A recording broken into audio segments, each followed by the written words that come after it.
C'était il y a un an avant le confinement. On voit passer dans nos boîtes mail les fameux textos avec un grand T. Radio France lance un accélérateur d'idées avec Radio-Canada, c'est-à-dire un concours de projets, un appel à candidature interne à l'entreprise.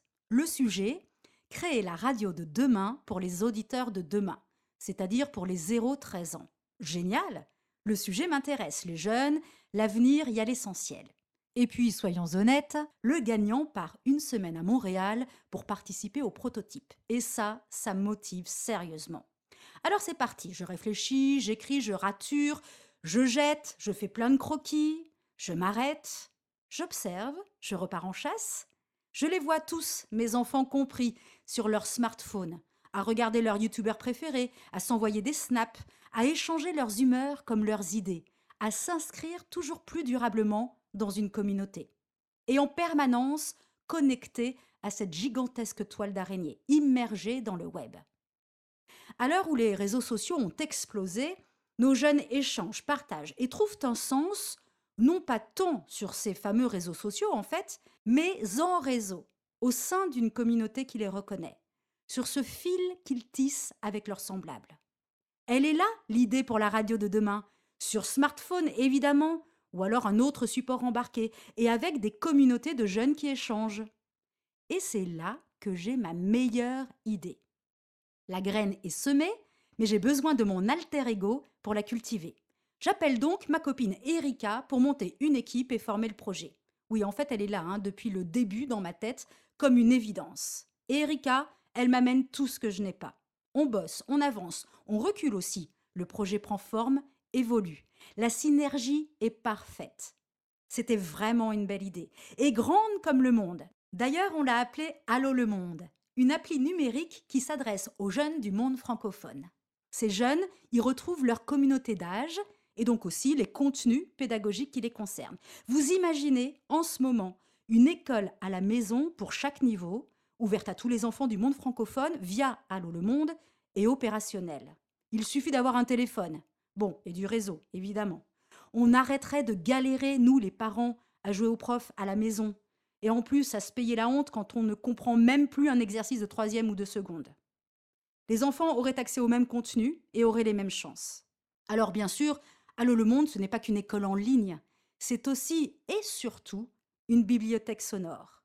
C'est la possibilité pour les enfants de créer, d'enregistrer, de partager ses productions à sa communauté, de donner à entendre sa voix. Comme cette mouette qui portait notre projet. Vous vous rappelez? Une jolie mouette qui écoute, collecte, et puis se prépare à s'envoler et à transmettre. Vous la voyez là? Elle était en Italie. Depuis le début du confinement, je ne cesse d'imaginer les sons que ces enfants auraient enregistrés et postés. Quel bruit peut faire le confinement en République démocratique du Congo? Quels sons peut-on entendre en ce moment dans les rues vides d'Algérie, du Maroc, d'Allemagne? Quelle couleur a le silence dans l'immensité du Canada? Ici, le vent souffle, là, une forêt assourdissante, des cris, des rires, ces petits riens qui remplissent notre quotidien. Elles en auraient-tu des choses à nous dire, ces voix d'enfants du monde entier?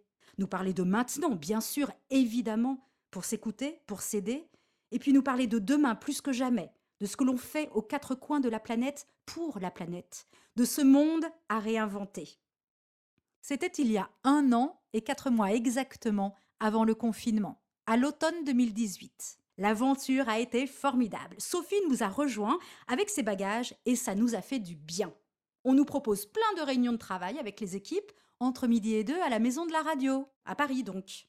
Ah bah là, ça va pas être possible, puisque nous on est en province et qu'on a du boulot, hein. C'est quand même très parisien ce concours, non?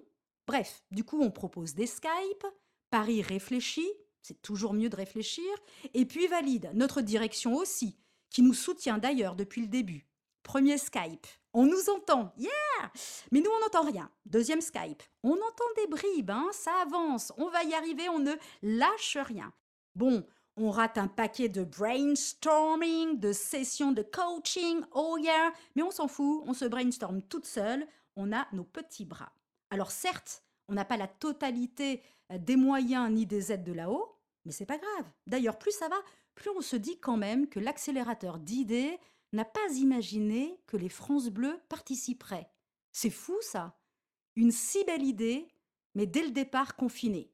Bon, c'est jamais que notre ressenti. En même temps, on va pas se laisser décourager pour si peu d'anticipation. En plus, là-haut, il y a Jade et Adeline qui pilotent le concours et qui se décarcassent pour tout le monde.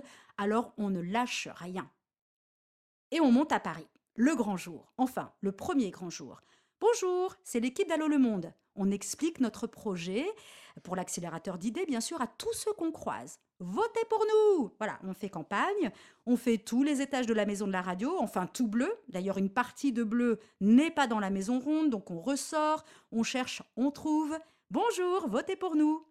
Bravo les filles, ça c'est Denis Farou, on l'adore. Vanessa Lambert aussi avec sa chaleur, son humanité, son beau sourire est à fond avec nous. Thomas également. Je ne sais pas quelle image on a laissée de notre passage là-bas. De l'énergie j'espère, des sourires et les yeux qui pétillent, bon et certainement aussi un petit peu d'hystérie. On rentre, on a fait notre possible et le temps presse. Les votes se clôturent bientôt. On poste notre mouette, c'est des petits mots, sur les réseaux sociaux tous les jours. Les 44 bleus nous soutiennent à fond et on s'en souvient. Le réseau est là et nous, on n'en doutait pas. Je crois que je n'ai jamais été aussi bleu qu'à ce moment-là. Allô le Monde fait partie des 5 projets en finale. On est hystérique. D'autres finalistes ont fait de sacrés projets. On continue à bosser, on gagne le vote du public. Oui, je répète, on gagne le vote du public. Du coup, on envoie des cœurs et notre mouette partout sur les réseaux. C'est le grand oral à Paris. Christian est notre étoile du berger. Et puis le jury parisien vote. Aujourd'hui, depuis la crise du Covid-19 et depuis le confinement, et avec la crise climatique et le monde d'après à repenser, on se dit que c'est con quand même que le jury ne nous ait pas choisis. Allô le monde, c'était un bon début pour travailler et construire ensemble.